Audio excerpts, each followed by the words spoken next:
ఓట్లు అడిగే హక్కు కాంగ్రెస్ కే ఉందని మంత్రి పొన్నం ప్రభాకర్ స్పష్టం చేశారు. మహబూబాబాద్ జిల్లా మరిపేడలో సన్నాహక సమావేశంలో మున్సిపల్ ఎన్నికలపై కార్యకర్తలకు దిశానిర్దేశం చేశారు.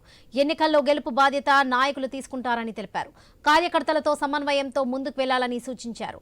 మున్సిపల్ ఎన్నికల్లో క్లీన్ స్వీప్ చేయాలని పిలుపునిచ్చారు. సంక్షేమ పథకాలను ప్రజల వద్దకు తీసుకువెళ్లాలని మంత్రి పొన్నం ప్రభాకర్ కోరారు.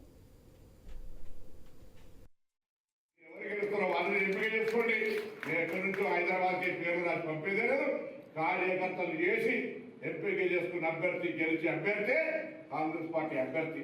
ఎక్కడైనా ఇద్దరు ముగ్గురు గట్టిగా పోటీ పడితే సమన్వయం చేయాల్సి వస్తే అక్కడ ఉన్నటువంటి పరిస్థితులకు అనుగుణంగా అందరం కలిసి మీ అభిప్రాయం మేరకు కూడా అభ్యర్థిని నిర్ణయిస్తారు తప్ప మా జోక్యం లేకుండా స్థానిక సంస్థల్లో స్థానిక అభ్యర్థులే స్థానిక నాయకులే మీరు ఎంపిక చేసుకునే ప్రయత్నం చేయాలి.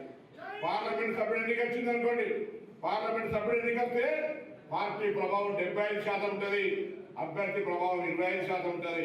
శాసనసభ్యుడు ఎన్నిక వస్తే 50% పార్టీ 50% అభ్యర్థి.